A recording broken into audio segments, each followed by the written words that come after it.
పరిమళము నీదేనా నాలో పరవశము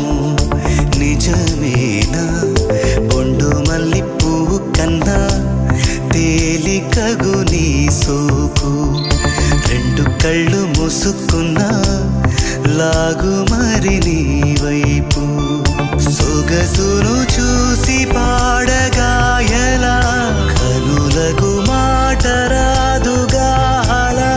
వింతల్లోనూ కొత్త వింత నువ్వేనా ఆ అందం అంటే అచ్చంగాను నువ్వే